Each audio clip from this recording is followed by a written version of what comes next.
လေးတယောက်ရှိတယ်သူကသူဘာကိုစိတ်ဝင်စားလဲဆိုတာသူသိတယ်သူတွားခြင်းတဲ့လမ်းကြောင်းအတွက်လိုအပ်တဲ့အရာတွေကိုလည်းသူသိတယ်အတုံးဝင်မဲ့အတွေ့အကြုံတွေကိုလည်းရှာဖွေခဲ့တယ်နာကျင်ရပေမဲ့ထပ်ရလာအောင်မဲ့သင်ခန်းစာတွေကိုလည်းဆက်ရှာဖွေနေရအောင်မယ်လူတိုင်းမှာတွားထီလို့မရတဲ့စိတ်ပိုင်းဆိုင်ရာအစိတ်အပိုင်းဆိုတာ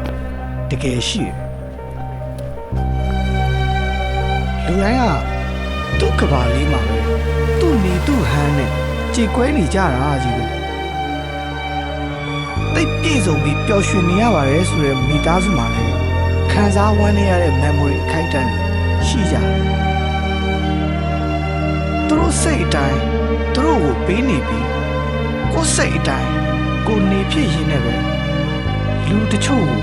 မရှင်းပြဖြစ်တော့လူကြိုက်နေတဲ့ကောင်ဖြစ်ချင်းဖြစ်ပါလေရေပေါ်စီခြုံပြီးကျုပ်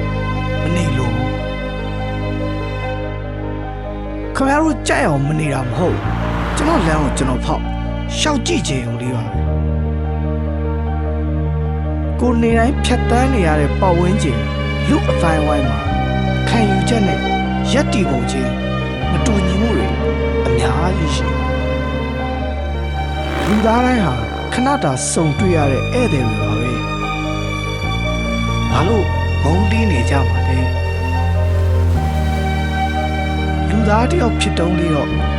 လူလောကပျော်ရွှင်မှုတွေခံစားရဖို့ထိုက်တန်ပါလေမိတ်ဆွေလူသားဆန်တဲ့ခံစားချက်နောက်လိုက်နေတတ်တဲ့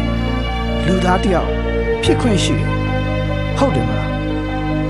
ကိုခံစားရသမျှတွေမျှဝေမယ်ကိုနိုင်တာကိုကိုလုံမယ်စီးမျောတက်ရင်ခဏတာကနေပြောပါတယ်ကိုယူသလိုလိုက်ယူပေးခဲ့ရင်တော့အားရပီတိဖြစ်ရတာပေါ့လေဖိတ်ခေါ်ပါတယ်ရှေ့ဆက်လိုက်ကြည့်လိုက်ပါယူနေတဲ့ငါးလေးတစ်ကောင်နဲ့အတူခံစားရင်ယူကြရုံပေါ့ဗျာကျွန်တော်ဟာ M5 လေးပါ